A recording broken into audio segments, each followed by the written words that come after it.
نو دا د دې جهالت دی. مولا علي قاري صاحب مبارک وایي جمهور علما وایي دا د دې دلیل دی چې د عالم د سید د یو ولي د احترام لپاره ولاړېږي، په دې نه کافران کېږي. اوس خو دلته داسې خلک دي که ولاړ سولې وایي دا دې شرک وکړي، ملایان وایي دا دې شرک وکړي ولاړېږي به نه، یا ولاړېږي د احترام لپاره. راځي مبارک علیه السلام صحابه پسې واستول، ولاړ چې سعد صاحب راولي، بنو قریظه وایي د ده په خوله باندې فیصله کړي.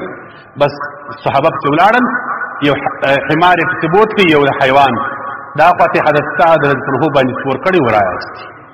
نبی کریم صلی الله علیه وسلم مبارک ته چې حضرت سعد رضی الله عنه راورسېدي، مسلم شریف او بخاری شریف کې سایسته کې د حدیث موجود دي د الله پیغمبر صلی الله علیه وسلم ته قوموا الی سیدکم، ولاړ سي د خپل سردار ته ور ولاړ سي، ګرد صحابه ورته ولاړ سي.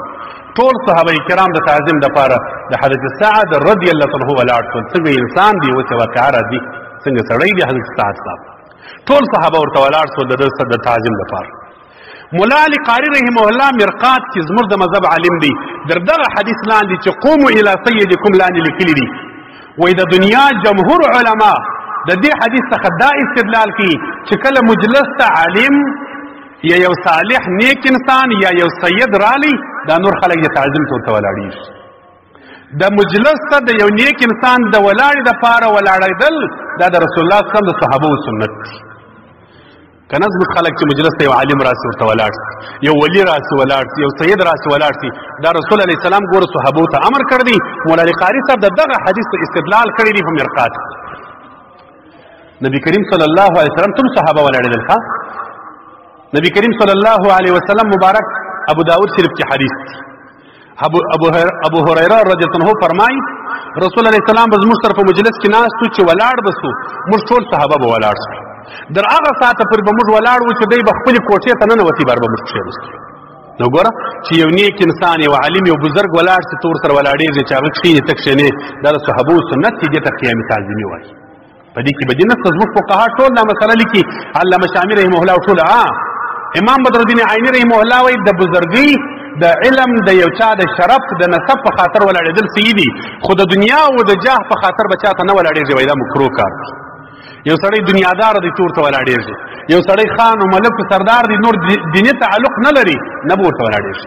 خو علامه شامي رحمه الله رد المختار کې لیکلي دي، امام تحتاوي ورسره لیکلي دي، هغه دواړه زموږ د مذهب علما دي. هغه بیا وایي که چیرې بغض و حسد و کینه ځینې جوړېدل بیا ورته ولاړ څه پروا نه کړي.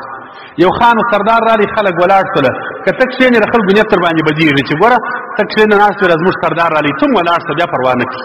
او که بغض و عناد نه جوړېدي بیا به د دنیا په خاطر چاته نه ولاړېږي، د دین په خاطر خلکو ته ولاړېږي.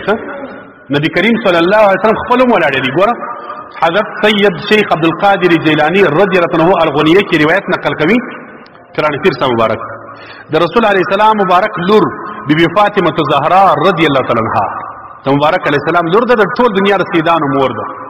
هغه مبارکه چې په مجلس ته رالل، نبی کریم صلی الله علیه وسلم ورته ولاړ شو، پر د استر مبارکه باندې به مچ کړله، بس بیا به پر د خپل ځای باندې کښېنول، نبی علیه السلام به خپل ځای ورته خالي کوي. د دومره شرف والا ښځه ده. بیا چې به رسول الله صلی الله علیه وسلم د دوی کور ته ورغلی، دا مبارک ورته ولاړېدل. بیا به نبی علیه السلام مبارک دې مچ کې پر د استر مبارک باندې خپل پلار مبارک به مچوي، بیا به رسول علیه السلام پر خپل ځای باندې کښېنوي. ورسول علیه السلام د یو چا تعظیم ته ولاړېدي. ها زه خپل پر ځان باندې دا مې یو خپله ذاتي رایه ده، طالبانو ته م همیشه وایم زما به ډېر تکلف نه دی خوښ په دې کار کې، په دین کې تعظیما دا ښه خبره ده، ولاړېږي نیکانو خلکو ته. زه خپله طالبانو ته وایم چې دلته زه ولاړېږم کښېنم ولاړېږي به نه، زما نه ده خوښه ده، تکلیف مې په زندګۍ کې نه دی خوښ. سړی په تکلیف کې سره لویږي. که داسې همیشه یو سړی ناست ولاړی لکه زما د طالبانو خو همیشه زندګي ده، بیا د تکلیف ډېر نه یې ښه چې ناست ولاړه. او که داسې یو وخت لکه یو سړي ته، یو پیر ته، یو مرشد ته، یو عالم ته ولاړېږي، دا د صحابو سنت دی. دغه د نبي کریم صلی الله علیه وسلم د سعد صاحب ولاړې ته صحابو ته امر وکړي ولاړ شي ورته. دی وایي دا د دې لپاره ورته ویله چې سعد صاحب د حیوان رشوه کوي، په دې ولاړ شي. 3000 صحابه او 3000 صحابه یو سړی د حیوان رشوه کوي، خو نبی علیه السلام به یو دوه صحابو ته ویلي وایي چې ولاړ شي رشوه کوي. 3000 صحابه ورته ولاړ شي، دی وایي دا د حیوان رشوه کوي.